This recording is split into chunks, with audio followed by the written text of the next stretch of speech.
Hey there, Mama. You're listening to the Lift the Shame podcast. I'm your host, Crystal, mama of 5 and your family's intuitive eating dietitian, here to help you cut through the diet culture clutter so you can enjoy freedom with food as a family.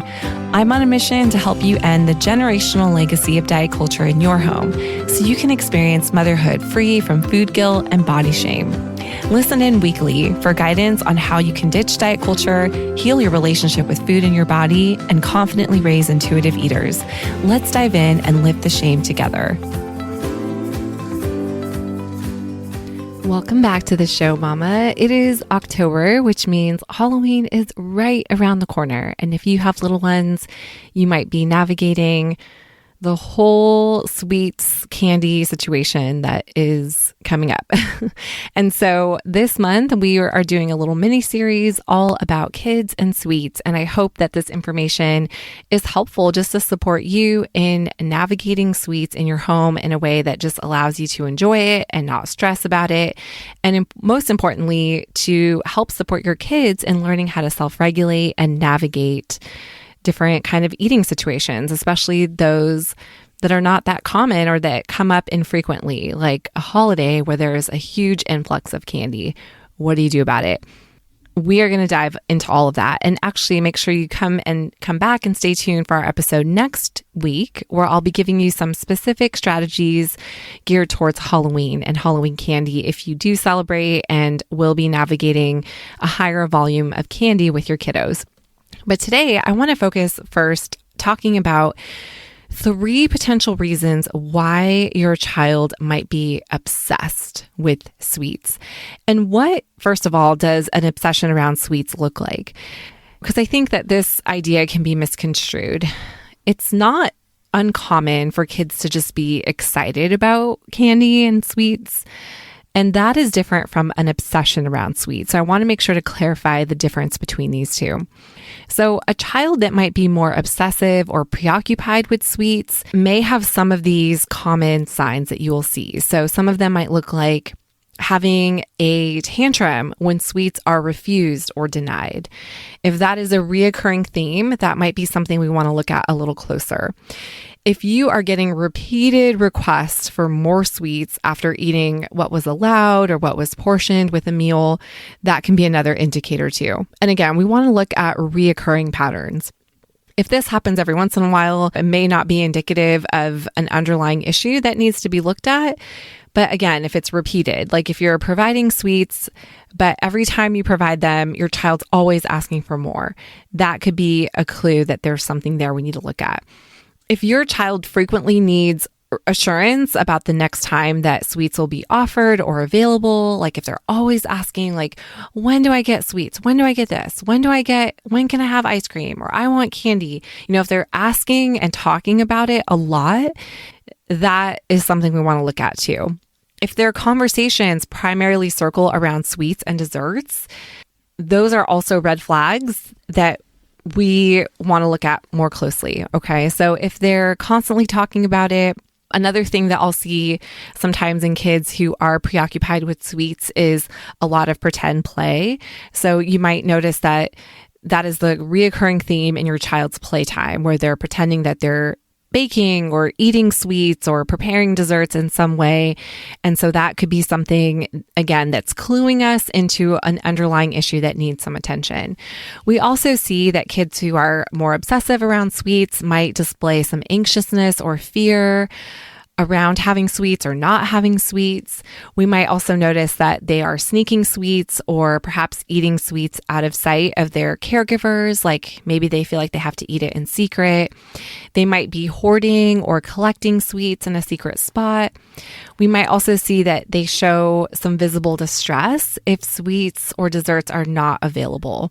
Another big one we see is a child who is obsessed with sweets, who does get access to sweets, will overeat or tend to overeat on them, or even binge on sweets when they are available. Or they might just appear to eat in a out of control fashion when they have access to sweets. So what I tend to see, a big theme that I see here, is if a child is not getting a lot of access to sweets, but if they go to like a friend's house for a play date, or if they go to a birthday party or it's a special holiday or party occasion where there's sweets available, we might see that a child would overeat or binge on those sweets and neglect engaging in other activities in order to eat the sweets that are there. So these signs would definitely be concerning and something that we would want to look at a little more closely. And sometimes when we observe these behaviors in a child, the inclination is to want to limit the sweets because we tend to think, based on diet culture messages around sweets, that it's the sweets that are a problem themselves. And last week we talked about sugar and the whole myth about sugar being addictive. So if you didn't get a chance to listen to that one, definitely make sure you go back and listen. And, I kind of debunk this idea that it's the sugar itself that creates these behaviors in kids. And that's often the idea that's purported. Like, the reason why kids are acting like this is because it's the sugar itself that's creating these behaviors. And that is not the case. There are generally underlying issues that can cause these behaviors in kids. So the behaviors that we're seeing in our kids around sugar, if your child is more obsessive around sweets, is likely a symptom of an underlying problem. It's not the food itself that is a problem. And I really want to make sure to make that distinction because, again, if you're observing these behaviors in your child, and these behaviors can be really concerning, the natural reaction, again, is to try to minimize access to the sweets itself, but that often makes the issues that we're seeing even worse. So that is not, again, it's not the sugar itself or the sweets itself that's creating these behaviors, but rather underlying issues. And it often has to do with access. But today I'm going to break down 3 common reasons why we would observe these behaviors around sweets in kids. And again, there's a difference between obsessiveness around sweets in kids and just general excitement in sweets. So I will say, like, in my home, we have sweets regularly, frequently, multiple times a day, every day. I have 5 children, and out of my 5 kids, about 2, sometimes 3 of my kids are really excited about sweets and look forward to having them, excited about eating them. We'll talk about them occasionally, but it's not something that's derailing them from engaging in other activities in their life. If sweets are not available, they're able to move on without that completely upsetting them. So those are some key differences that we want to see. And we don't want to demonize excitement in sweets either. That is a normal thing. Sweets are enjoyable, and there's nothing wrong with enjoying sweets and having them accessible. And those are, again, messages that we really want to challenge because I think, we hear a lot of things from diet culture telling us like, hey, like if your kid's really excited about this food, then that's a bad thing. But there's nothing wrong with enjoying food, and sweets are really enjoyable, and there's nothing wrong with that.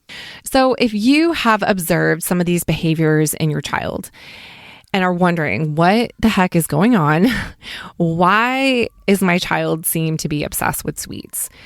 It likely has to do with one of these 3 key reasons. And there could be more things going on, but these are the 3 that I'll cover today. And also in the show notes, I do have a free guide for you. It is called 5 Reasons Your Child is Obsessed with Sweets and How to End the Craze. So that is a deep dive into what I'm going to be talking about today. So if this topic really resonates with you and you are interested in finding out some more information, definitely be sure to grab that guide from the show notes. But today, let's talk about some of the 3 common ones that we see. Okay. And there's a lot of nuances, but I want to just cover these 3 for today. Okay. So reason number 1 has to do with frequency. And hear me out. I just want you to just be thinking about these things with a curious, open mind, because I know it can seem kind of arbitrary. However, most of the time when it comes to a child who feels very obsessive about eating sweets, has to do with them not getting frequent enough access to sweets. And this is where I think it can feel arbitrary because I hear a lot of parents say, well, I do give my child sweets. I do let them have XYZ periodically. We'll throw something in their lunch, or we'll have something with dinner or after dinner. And this is where I want to challenge you to think, does your child need access to sweets at a higher frequency than you're currently providing them? Because if you're providing access to sweets, but your child is still seems highly obsessive around them or preoccupied with having them, then the frequency may not quite be enough. This kind of goes back to examining and thinking about what are the arbitrary food rules that are governing the way in which you're feeding your children. And I want to encourage you to get curious about that and examine that with a really open mind, because sometimes we don't even realize the food rules that are in our head that are literally governing how we feed our kids. And I'll give you an example with this. I've heard this as a really common theme with a lot of moms that I've worked with who have said, I give them sweets once a day and they still want sweets more than that. And my response is always, well, what would happen if you gave them sweets more than once a day? And oftentimes what I hear is, oh, is that okay? I didn't know that I could give them sweets more than once a day. That shows you an example of an arbitrary food rule that is dictating how you feed your child. So I want you to think about, are there any food rules that you're thinking about? And oftentimes it's shaped by the way that we were brought up around food. So maybe sweets weren't allowed in your home, or maybe you were only allowed to have a sweet with your lunch, or maybe you got one sweet after dinner every day. And that may have worked for you and it might have worked for your family growing up, but we have to remember that all kids are different and all children are different. And ultimately, you want to be responsive to the child in front of you and the unique needs that they have. Because if you're offering sweets one time a day and your child is still asking about them all the time and nagging about them or hiding them or sneaking them or eating them in secret or trying to find ways to access them, those behaviors are communicating a message to us that the frequency is not enough. Your child likely has to see them more frequently than what you're currently providing. So again, I could do a whole episode on frequency, and there's a lot of nuance here. And of course, it's unique from one family to another, but I just want you to consider the frequency at which you're providing sweets to your children. And does that frequency seem high enough? Generally, and again, I'm just speaking generally for myself and from my own experience, what I have found is that kids need to see sweets multiple times a day. And that's normal. It's normal for them to, let's say, have something with their meal or something with dinner, something with snack.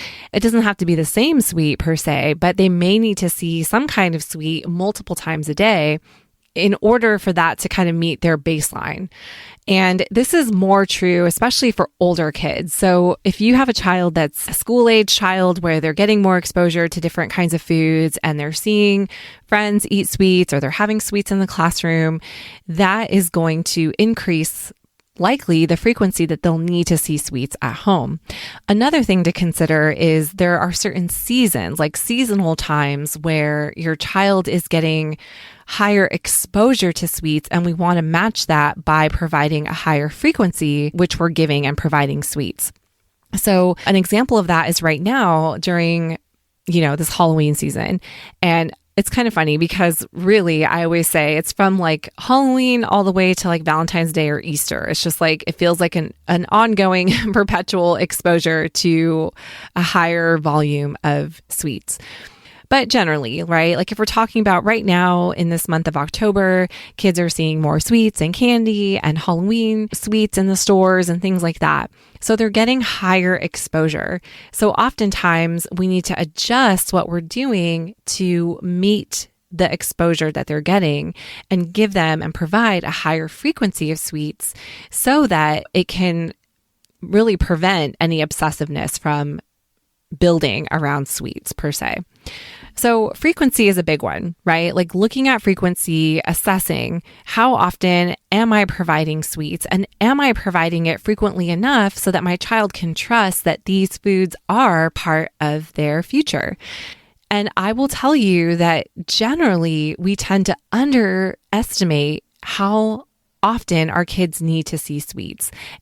That largely has to do with our own discomfort that we tend to hold around those foods versus anything else. So I want to encourage you again, just to examine this with an open mind and really consider, am I providing sweets frequently enough?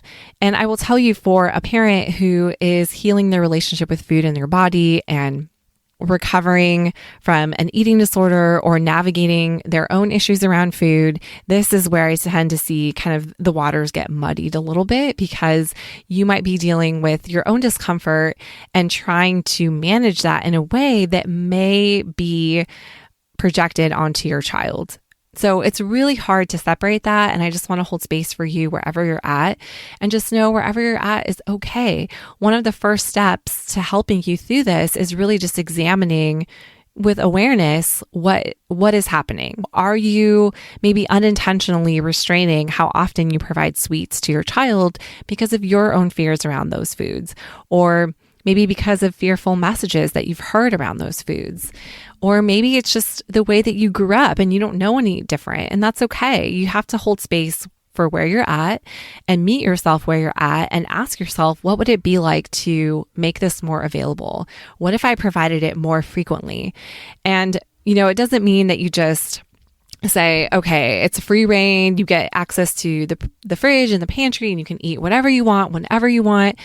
Really, it's important to remember that our kids still need us to provide that leadership with food and provide a flexible structure and predictable routine around eating by offering them regular meals and snacks throughout the day. However, within the context of their flexible structure around food, you can be super intentional about providing sweets more frequently. So maybe you're plugging things in at lunch and dinner, or at a snack time, or even breakfast. You can go back and listen to my episode about candy for breakfast, and I talk more about that there. This is probably reason number one that I see, is that the frequency is not high enough. And that can be an underlying issue that contributes to obsessiveness around sweets. Okay. So reason number two is another common one that I see, and that is lack of consistency. So this can look like a lot of different things, but when there's a lot of inconsistency around sweets, that can send mixed messages to a child, which can then cause them to feel anxious or not be able to trust that those foods are regularly available. So again, I just want to share this information, not to cast any shame or judgment, because we are all doing the best we can with the information and the resources that we have, but rather just to help you kind of examine more objectively what may be going on in your home, especially if you have a child who seems to be more obsessive around sweets and you want to work towards resolving that and just normalizing sweets in your home so that they're not put up on a pedestal. And speaking of pedestals, creating inconsistency around sweets has a lot to do with our language. For example, like when sweets are referred to as treats, or that's the big one that comes to mind. I can't think of anything else, but treats. Like, we're going to have a treat. After we do this, you get a treat, right? So there's like a stipulation that's now created with sweets that really sends some confusing messages to kids because of the way that sweets are talked about and discussed and treated in the home. They can get elevated on a pedestal, which makes a child obsess about them even more, right? I tend to see a lot of stipulations with sweets around eating too. Like, in order to get your treat for tonight, you need to eat X, Y, and Z. And again, that sends a lot of mixed, confusing messages to our kids. And it really does elevate sweets in their mind above everything else, which can cause a child to become very obsessive with them. We want to think about ways to normalize sweets, especially with our language and how we talk about sweets. I highly recommend, instead of labeling or categorizing sweets, like, we tend to talk about sweets like sweets, desserts, treats. Sometimes we refer to it as junk food or fun food or special food. But if you think about it, any type of food that's being categorized in that manner is only going to put it up on a pedestal for our kids.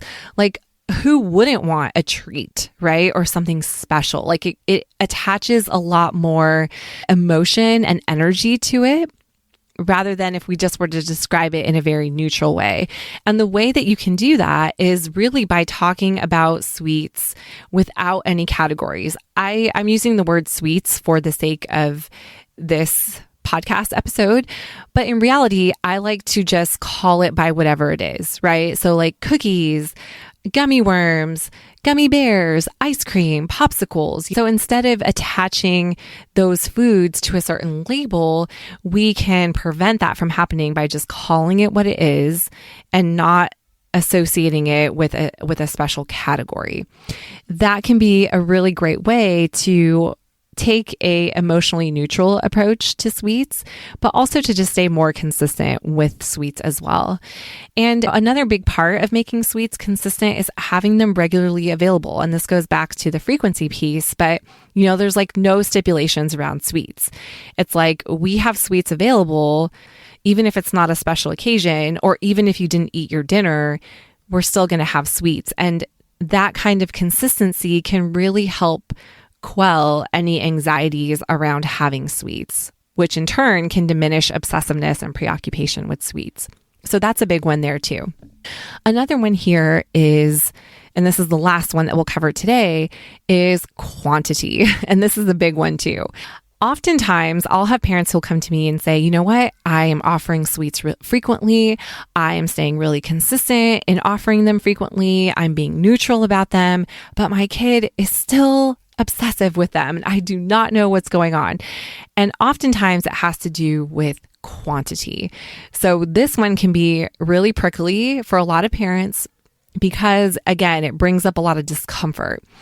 But generally, we want to not just think about offering sweets frequently and being consistent with our strategy, but we want to think about occasionally offering times and strategic times in our child's day and as part of their meal routine in which they're allowed to eat a higher quantity of sweets. And again, this piece is really important, especially if you're doing all the other things, but you still notice or observe that your child seems to be obsessive around sweets. It tends to have to do with quantity. Your child may never be allowed to have a quantity of sweets that helps their brain feel satiated. And the way I describe it, or like to describe it, is imagine you're going to your favorite restaurant and they're serving an amazing dessert that you're so excited about having. You order it, they serve it, it's plated so beautifully, and you take one bite and you take one more bite and you're so excited. You're totally immersed in the experience. And then the waiter comes and takes your plate away and says, "I'm sorry, that's all for tonight." You would be livid. At least I would. Like, what is going on? Where's the rest of my dessert that I was enjoying, right? And that's an example of what might be happening for your child if you only allow portioned amounts of sweets that they're super into. So oftentimes I see that parents fall into this trap because they feel more comfortable offering a portioned amount of a specific dessert or sweet to their child.